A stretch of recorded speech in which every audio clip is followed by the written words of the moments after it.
여리고 성 밖에 바디메오. 여러분, 그 여리고라는 이름이 가지고 있는 의미는 뭐 향기, 뭐 그런 뜻도 있겠지만 또 낙원, 풍요로움 그런 뜻도 그 여리고 안에 들어 있거든요. 물론 구약의 여리고와 신약의 여리고는 장소가 다르다. 왜냐하면 구약의 여리고는 다 망해버렸기 때문에 신약의 여리고는 다른 곳이다. 그 옆이다.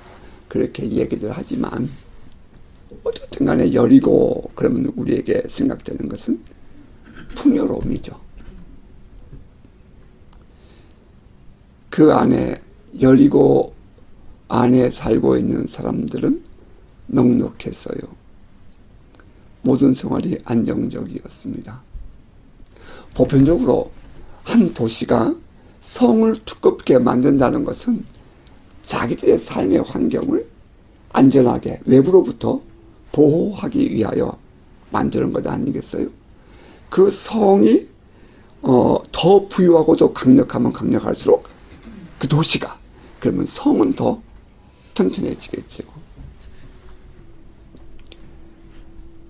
여호수아가 이끌고 갔던 그 여리고는 매우 아주 든든한 그런 성이었다는 거예요. 다시 말하면 여리고는 풍요롭고 넉넉하고 모든 사람들의 생활이 안정되어 있고 모든 것이 질서정연한 그런 삶을 누리고 있었다는 것을 의미합니다. 예수께서 그 여리고를 지나서 이제 여리고성 밖으로 나갔어요. 제자들과 함께. 근데 그 여리고성 밖에는 이렇게 하나님의 저주를 받았다라고 생각하는 사람들이 이렇게 버려진 곳이 있었다는 거죠. 이 유대인들에게 있어서의 이 쓰레기장, 그곳은 그 시체를 버리는 곳이거든요. 우리가 로뎀의 집 그런 말을 많이 하잖아요. 로뎀. 사실 그게 쓰레기장이라는 뜻이에요. 로뎀이. 그러니까 이 바디메오가 지금 머물러 있는 곳은 그 보편적이고 일반적인 삶의 환경으로부터 소외되어진 그런 자리에 나와 앉아 있었다는 것입니다. 그런데 놀랍게도 그 디메오의 아들, 바라는 것은 아들이잖아요. 그러니까 디메오의 그의 아버지 이름의 디메오의 뜻은 우리 단어로 우리말로 이해하면 귀하게 여김, 혹은 명예, 혹은 존경, 그런 뜻이라는 거예요. 그러니까 여리고성 밖에, 지금 여리고 밖에 버려졌다는 것은 그 부모도 여리고에 지금 살고 있었을 터인데 그 가문은 이런 명예나 이런 존경, 사람들에게 귀하게 여김, 이런 것에 대해서 매우 가치를 두고 살아왔던 가정이었다는 것을 우리는 이해할 수 있죠. 그런데 그 바디메오는 그러한 환경으로부터 제외된 그런 지금 자리에 있다는 겁니다. 당시에 이 유대인들의 그런 이 통념 혹은 율법적 사고에 의하면 이런 장애를 가졌다는 것은 이것은 하나님의 은혜 밖에 있는 자고 하나님의 저주를 입은 자라고 생각을 해서 그들을 집안에 주지 않지요. 그래서 밖에다 버리는 겁니다. 지금 그렇게 이 하나님으로부터 버림받은 삶이라고 인정되었던 바디메오. 성경은 단순히 맹인, 거지, 바디메오라고 얘기했지만 지금 이 바디메오가 겪고 있었을 그의 마음, 우리는 생각해보지 않을 수 없어요. 오늘 우리가 살고 있는 우리의 삶의 정황들은 남들은 다 잘 되는 것 같고, 물론 어려움도 있지만 남들은 다 안정된 삶을 사는 것 같고, 물론 나 속에는 들어가 봐야 되겠지만, 그러나 나 혼자 외롭게 힘들고 어려운 과정을 겪고 있다고 생각될 때에 그런 서러운 말입니다. 이게 지금 이 바디메오 안에 있는 거예요. 그 바디메오가 지금 길가에 앉아 있었습니다. 누군가의 도움을 받기 위하여. 사람들은 그를 외면하지만, 그러나 그는 그 외면하는 사람들 속에서 그 중에 어떤 누군가의 긍휼을 얻기 위하여 반복해서 아스킹을 하는 겁니다. 구걸을 하는 거예요. 배경을 하는 거죠. 그런데 나사렛 예수와 그와 함께 그룹이 지나가는 소리를 듣습니다. 그가 나사렛 예수시란 말을 듣고 소리질러 다윗의 자손 예수여 나를 불쌍히 여기소서라고 했죠. 이 바디메오가 나사렛 예수를 다윗의 자손, 다시 말하면 유대인들이 기다리는 메시아라고 불렀다는 것은 이건 매우 의미가 있는 것입니다.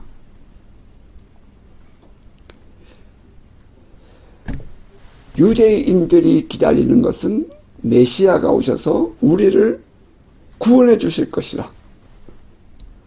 그러니까 아무나에게 메시아라고 부르지 않죠. 아무나에게 다윗의 자손이라고 부르지 않지요.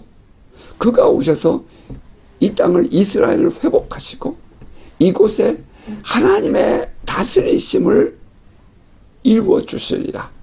아브라함에게 약속하셨던 그 약속, 다윗에게 약속하셨던 그 약속을 이루어 주시리라 하는 그런 기대감을 가지고 메시아를 기다리고 있고 다윗의 자손을 기다리고 있는 것인데, 그런데 이 바디메오가 나사렛 예수를 향해서 다윗의 자손이라고 불렀다는 거예요. 이제 우리는 이 부분에서 어쩌면 이 바디메오가 놓쳤을지도 모르는 그 하나님의 나라를 우리는 이 속에서 보는 것입니다. 그는 단순히 병을 고치고 눈먼 자를 눈을 뜨게 하고 귀머거리를 소리를 듣게 하고 또는 귀신에 눌린 자를 자유케 하고 가난한 자에게 하나님 나라가 임했다라고 선포하는 그것만 본 사람들은 그것이 무엇을 우리에게 보여주고 있냐면 하나님의 나라가 임했다는 것을 보여주고 있는 것인데 그 부분을 놓친다는 거죠. 따라서 어쩌면 이 바디메오는 그냥 나의 눈을 열어주실 분으로만 생각하고 그 예수를 다윗의 자손이라고 불렀을 수도 있지 않았겠는가 라고 생각을 하는 것입니다. 이 바디메오는 그렇다면 과연 그 이사야서에 예언되어진 메시아가 오시면 일어날 일들에 대한 이해를 가지고 있었을까? 우리는 생각해보지 않을 수가 없어요. 왜냐하면 다윗의 자손이라고 부르는 것을 볼 때에 물론 유대인들은 다윗의 자손이라는 이 멜카바 전승은 이것은 그들에게 어렸을 때부터 귀에 못이 박히도록 배워오고 내려오는 유대인의 전통이요 꿈이요 희망이었지 않습니까? 어쨌든 간에 이 바디메오는 어떻게 그것을 알고 있었을까? 전에 내려오는 전승에 의해서 예수는 우리에게 눈을 보게 하고 병을 고치는 분이 온다면 그분은 바로 메시아라는 생각을 했을까? 아니면 태어날 때부터 이 사람은 맹인이 아니었을 가능성도 있겠다. 예수를 다윗의 자손으로 불렀다는 것은 그 예수를 메시아로 인정하고 고백하는 것 아닌가? 그렇다면 메시아가 나타났다는 것은 하나님 나라가 임했다는 것을 의미할 터인데 지금 과연 이 바디메오는 하나님 나라가 현실 속에서 이루어지고 있다는 것을 그는 받아들이고 있었을까 하는 그런 질문을 던져보게 됩니다.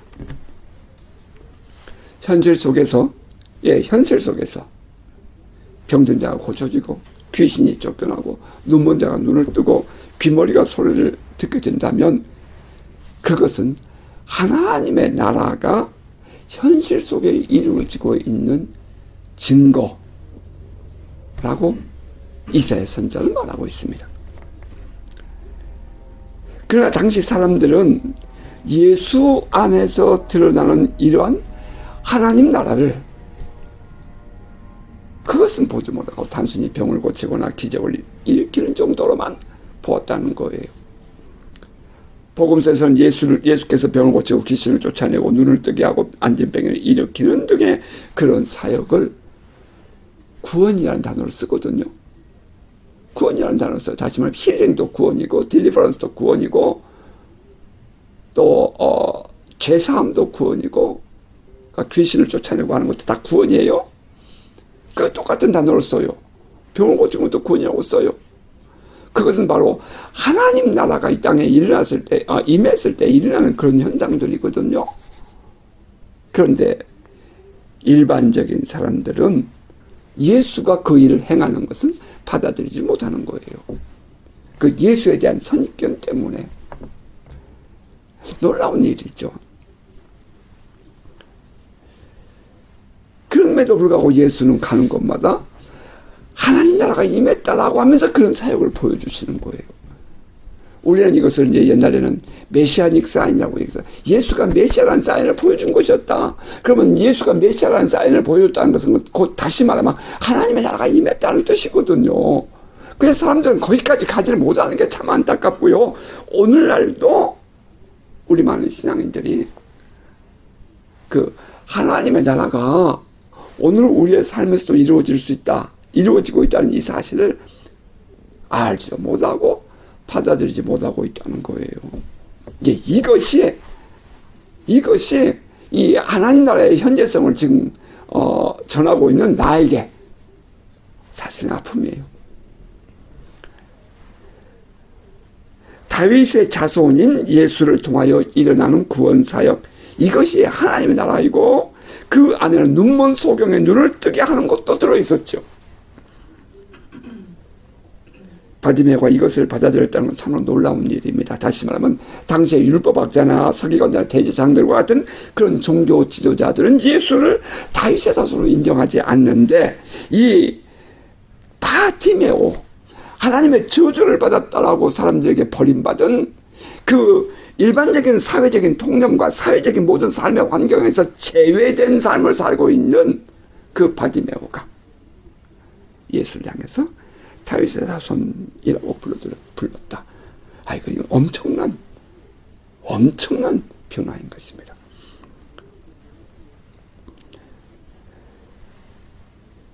참 백성들은 예수가 다윗의 자손이라고 부르는데 당시의 종교 지도자들은 그것을 보면서 분노합니다. 참 아이러니컬하죠. 거부해요.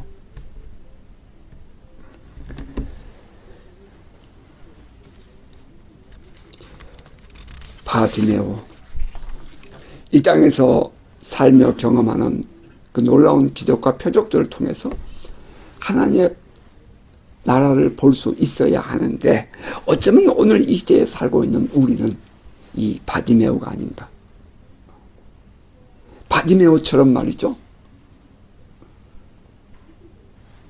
세상에 사는 사람들이 이렇게 거부할 때에 어리석은 자처럼 지금 우리가 하나님을 섬기고 하나님을 바라보고 있는 것은 아닌가 하는 질문 또한 우리가 가져보는 것입니다.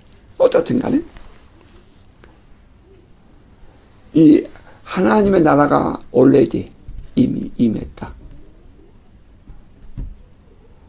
그러나 not yet, 아직은 완성된 것은 아니죠. 여러분 하루하루의 삶을 그 하나님의 나라가 함께하는 삶을 살고 있다는 이 인식이 저와 여러분 안에 분명해지길 바라요.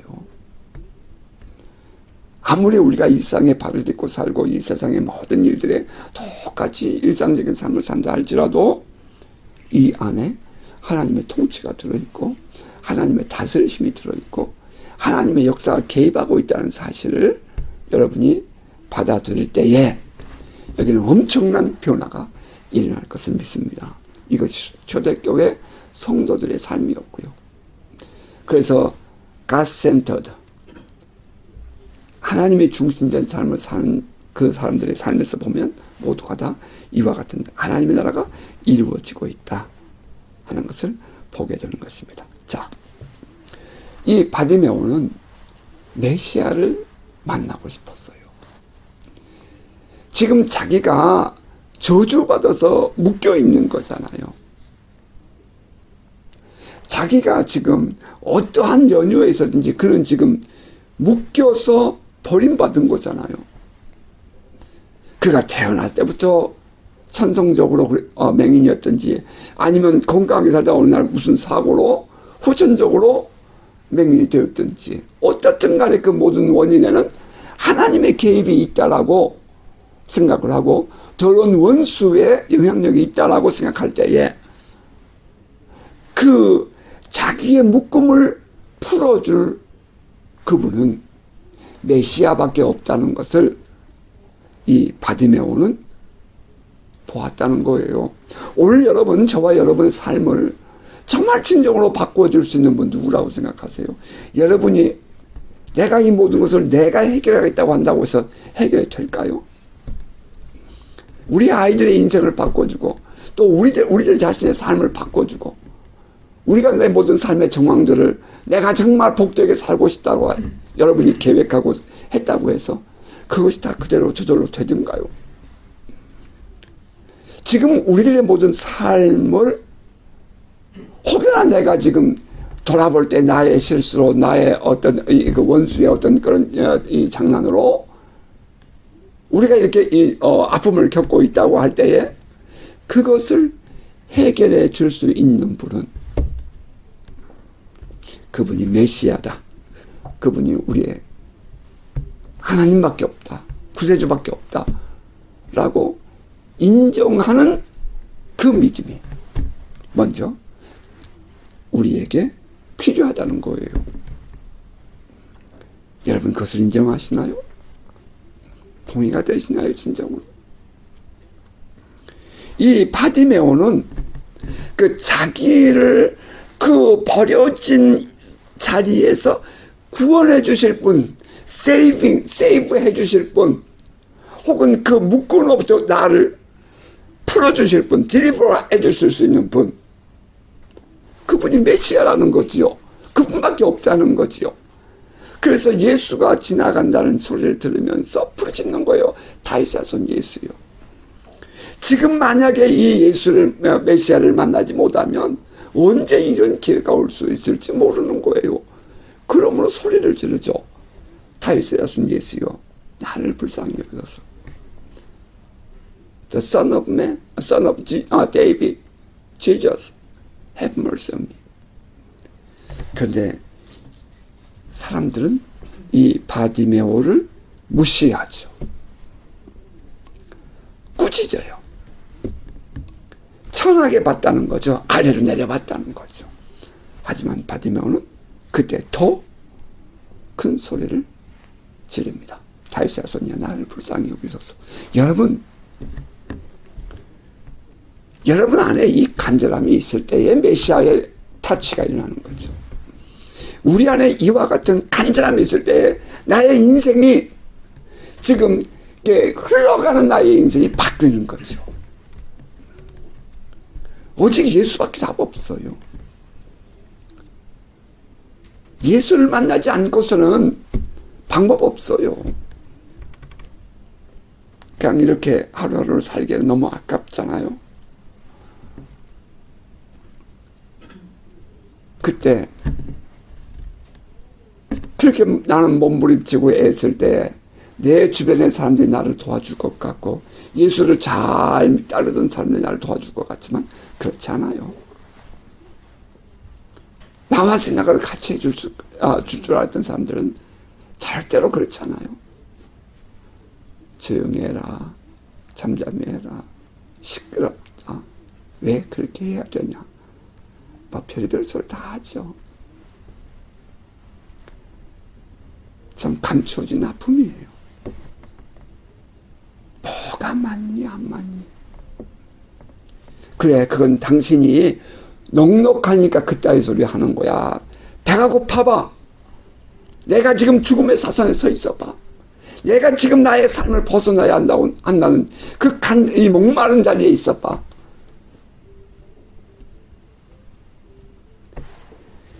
바디메오는 브레이크스루를 합니다. 여러분, 이거 중요한 거예요. 브레이크스루 해요. 이겨내야죠. 더 소리 질렀어요. 더 열심 내야죠.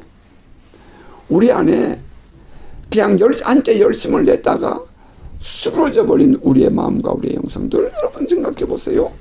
어디에서 떨어졌는지, 내가 왜 이렇게 잠잠해요, 이렇게 됐는지 생각해 봐야 돼요. 다시 일어나야죠. 아무도 도와주지 않아요. 아무도 인정해 주지 않아요. 여러분, 절대로 여러분의 이 어려운 삶을 아무도 구원해 주지 않아요. 오직 주님밖에 없어요. 함께 있는 사람들이, 거기엔 예수의 제자들도 있잖아요. 심지어는 그때에 더 소리질러, Son of David, have mercy on me. 그때 예수께서 소리를 듣고 사람들에게 말하지요. 그를 데려오라고. 그랬더니 이 사람들 좀 보세요. 안심하라. 그가 부르신다. 그리고 사람은 이 바디메오를 데려와요. 참, 난 이 말씀을 묵상하다가 이 모습 속에서, 야, 참, 그렇구나. 인생이란 게. 성공한 사람들에게는 사람이 붙어도요, 힘들고 어려울 때는 붙지 않아요. 뭔가 나에게서 뭔가가 그들보다 낫다는 것이 인정될 때 사람들이 모이지, 그렇지 않으면 모이지 않아요. 그렇게 비난하고 꾸짖던 사람들이 이제는 안심해라. 주님이 너를 부르신다. 이러는 거죠. 우리가 일어나야 될 이유가 있어요. 우리 신앙인들이, 하나님을 만난 사람들이 일어나야 될 이유가 있어요. 성공해야 될 이유가 있는 거예요.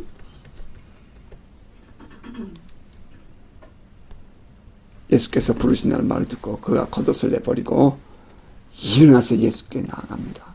뭐 앞을 보지 못하니까. 그러나 뭐 이 맹인들은 눈으로는 보지 못해도 그에겐 또 듣고 보는 또 감각이 있잖아요. 그러니까 예수께 튀어나갑니다. 그랬더니 예수께서 물어요. 내게 무엇을 하여 주기를 원하느냐? 내게 무엇을 해 주기를 원하느냐?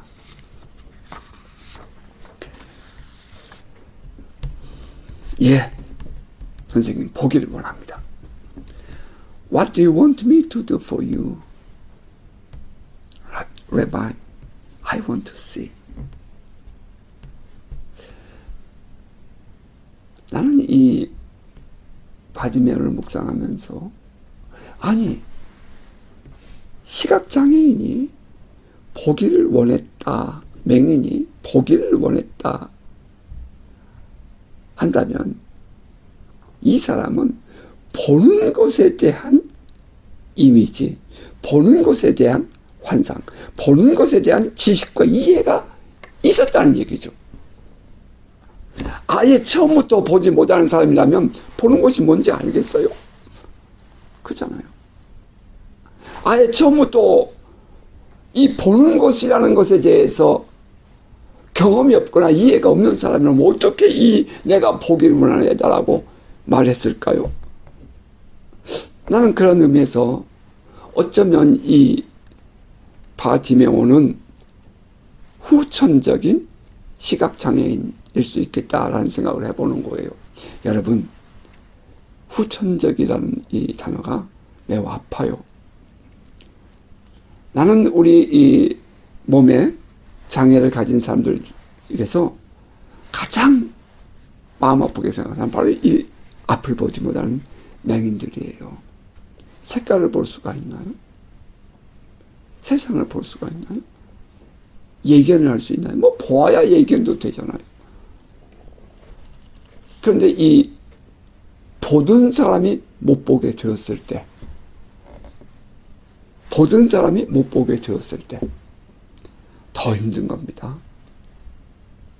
더 힘든 거예요. 나는 이 바디메오에서 감사하게 받아들이는 것은 그 보던 사람이 못 보게 되었을 때에 포기하고 그 생활에 길들여져 버리면 주저앉는 거죠.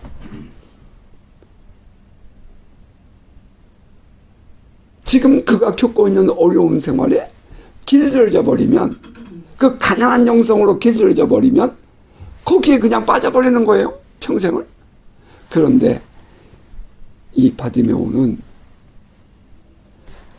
그 지금까지 이 지내왔던 보지 못함에 대해서 길들여지지 않고 그것을 거스르는 마음을 가졌다는 거예요.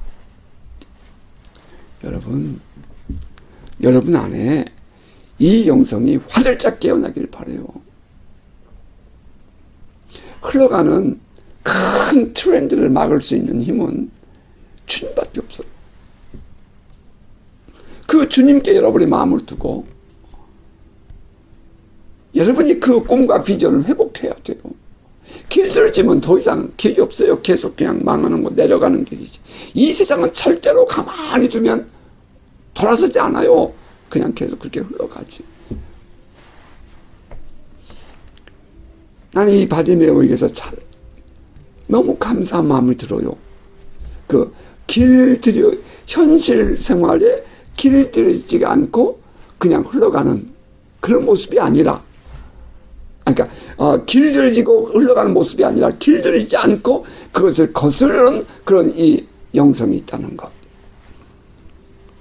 선생님, 포기를 원합니다. 아니, 또 한편 생각해보면 어쩌면 또 다른 사람, 이 맹인이 앞을 보게 된 사람도 있겠죠. 그러니까 그 말을 듣고 나도 보았으면 좋겠다라고 뭐 그렇게 뭐 유추해 볼 수 있을 것 같아요. 어떻든 간에 지금 자기의 삶을 뒤집어서 화들짝 깨어나는 그런 소망, 오늘 이 시간 여러분과 내 안에 회복되기를 바랍니다. 화들짝 깨어나는 여러분 희망이 여러분 안에 솟아오르기를 바랍니다.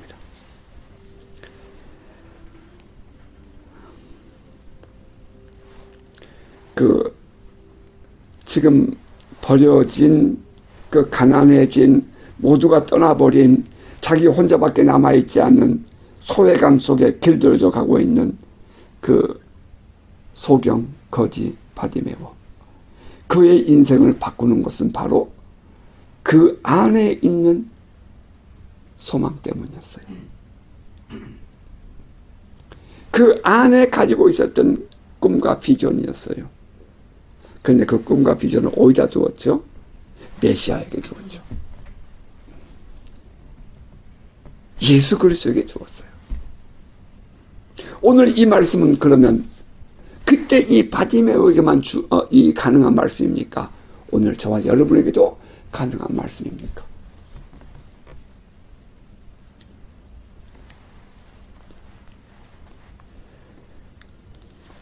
예수 앞에서 자기의 마음을 토해내는 그 바디메오 안에서 보이는 교훈. 현실에 안주하여서는 더 나은 삶을 누릴 수 없다는 것입니다.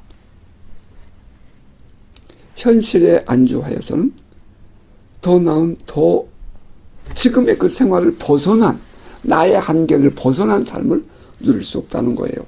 현실에 안주해 있다면.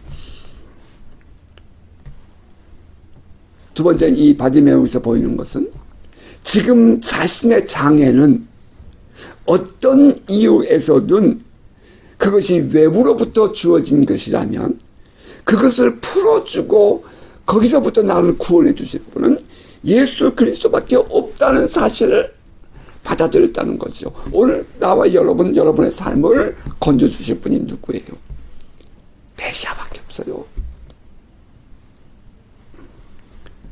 뿐만 아니라 예수 그리스도를 통한 하나님의 나라는 현실 속에서도 가능하다 하는 세계관을 갖는 것입니다.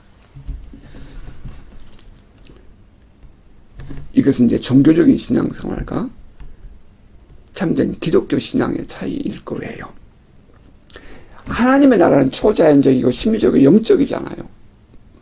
근데 이 세상의 물질 세계를 뛰어넘는 초자연적이고 자연적이지 않은 초자연적이고 보편적이지 않은 그 특별한 신비적이고 어떤 이런 스피리추얼 영적인 하나님 나라가 지금 살고 있는 나와 여러분의 삶에 가능한가? 라고 할 때에 가능하다 하고 믿음을 갖는 세계관 말입니다. 바뀌어야 돼요. 그러니까 물질 유물론적인 사고에 푹 빠져 있어 버리면 그러면 이것이 못 받아들여지는 거예요. 이 세계관의 변화가 필요하다는 것입니다. 현실 속에서 경험하는 어둡고 그 저주스러운 원수의 영향력을 하나님 나라의 권세와 능력으로 끊고 변화시킬 수 있다 하는 세계관 말입니다. 예수 그리스도 안에서 넌 새로운 피조물이다. 우리가 예수 그리스도 안에 있을 때 우리는 새로운 피조물이 되는 것이고 예수 그리스도 안에 있을 때 우리는 새로운 삶을 살 수가 있는 거죠. 어떠한 관계, 지금 내가 어려움 속에 있고 어쩌면 이것이 내가 한때 실수와 죄로 말미암은 결과라고 그때 내 어리석은 선택이었다고 어리석은 행동이었다라고 판단되어서 내가 주저앉고 싶은 그런 이 안에 원수의 이 꼬드긴 말입니다.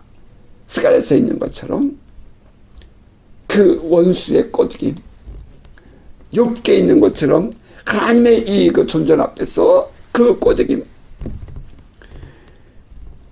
그러나 그러한 내 안에 있는 죄책감, 정죄감, 혹은 어느 누군가를 향한 이런 배타감, 그 모든 것들조차도 예수 그리스도로 말미암은 그 하나님 나라의 권세와 능력이 통치가 우리에게 임할 때에 끊어질 수 있다는 사실을 내가 받아들이고 인정하고 그분을 나의 삶에 나의 왕으로 나의 주인으로 모셔드리는 것, 그것이 지금 이 바티메오에서 보이는 우리에게 주는 교훈이라는 것입니다. 사단이 왕나로 나는 이 세상에 하나님 나라가 침노하는 것은 예수 그리스도만이 가능합니다. 바디메오의 세계관, 우리에게 요구된 것은 바로 이 세계관인 것입니다. 예수께서 말씀하셔요. 가라, 내 믿음이 너를 구원하였느니라. 믿음대로 됩니다. 그러나 무조건 내가 믿었기 때문에 되는 것은 아니에요. 내가 믿었습니다. 이것은 신념이죠. 아니죠. 내 믿음대로 되라. 그 말씀 속에는 주님의 능력과 권세는 우리의 믿음에 의해서 우리의 믿음의 분량만큼 이루어질 터인데 그때는 우리의 믿음을 주님께 두는 believe in Jesus, 주님께 두는 인격적인 믿음이 요구되는 겁니다. 주님이 하시면 됩니다. 이 말이죠. 주님, 내가 보기를 원합니다. 가라, 내 믿음대로 되라. 그때 말하는 것은 주님이 하시면 됩니다 하는 그 믿음이죠. 주님이 나를 보게 하시면 볼 수 있습니다. 그 믿음입니다. 나가 눈을 보게 될 것을 믿습니다. 이런 뜻이 아니죠. 주님이 나에게 말씀하시면 됩니다. 주님이 역사하시면 됩니다. 주님이 하셔야 됩니다. 인격적인 믿음인 것입니다. 바디메오가 가졌던 하나님 나라에 대한 믿음, 그것은 예수가 하시면 된다는 믿음이었습니다. 그것이 무엇인지, 심지어 율법과 사회적인 통념조차도 하나님의 저주라고 여겨졌던 것까지도 예수 안에 있으면 풀어지고 예수 안에 있으면 해결된다는 그 확신과 자신감 말입니다. 주님이 하시면 됩니다. 그것이 믿음이에요. 우리 자신을 늘 예수 안에서 볼 수 있어야 합니다. 십자가에서 죽음으로 우리의 죄값을 지불하고 다시 부활하신 예수님만이 우리의 전부여야 합니다. 그 예수 안에서 자신을 바라볼 때에 우리는 자기 자신에 대한 용서가 가능하고 또 하나님 나라의 회복이 가능합니다. 나 자신의 연약함이나 부족감, 문제점들을 보지 말고 예수 그리스도를 보아야 합니다. 여러분의 시각을, 여러분의 마음을 예수 그리스도 안에 두기를 바랍니다. 지금 나와 내 주변에서 일어나고 있는 일들, 상황에 마음을 두는 것이 아니라 살아계신 예수 그리스도, 그분에게 초점이 주어질 때에 주님이 하시면 됩니다. 그때 주님 우리에게 그렇게 역사하시는 것입니다. 내 믿음대로 될지어다. 그때 하나님 나라가 실제로 우리 안에 일어나고 능력 있는 삶을 살아갈 수 있게 되지요. 우리의 믿음을 예수 안에 두십시오. 우리의 생각과 마음을 모두 예수께 집중하십시오. 예수께서 하시면 됩니다. 예수를 믿는 그 믿음이 우리를 구원했습니다. 이때 반드시 구별되어야 할 것은 단순한 신념이 아니라 예수님과의 관계 속에 있는 예수를 신뢰하고 믿는 그 믿음이어야 한다는 것, 여러분 기억하시기 바랍니다. 자, 말씀을 맺겠습니다. 눈먼 자의 눈을 뜨게 하시는 그 하나님의 나라는 단순히 성경에 기록된 바디메오의 사건이 아니라 바로 저와 여러분을 위한 한 사건이요, 한 예시라는 것을 여러분 기억하시길 바랍니다. 이것은 우리도 현실 속에서 경험할 수 있는, 오늘도 가능한 하나님의 사건인 것입니다. 믿음은 보이며 현실을 대처하는 능력입니다. 실제예요. 세상을 보는 세계관, 믿음의 눈이 더욱 분명해지시길 축복합니다. 자, 이번 한 주간도 우리 이러한 주님 바라보고 주님 안에 소망을 두고 여러분 일어서는 한 주간 되시기를 주의 이름으로 축복합니다. 아멘.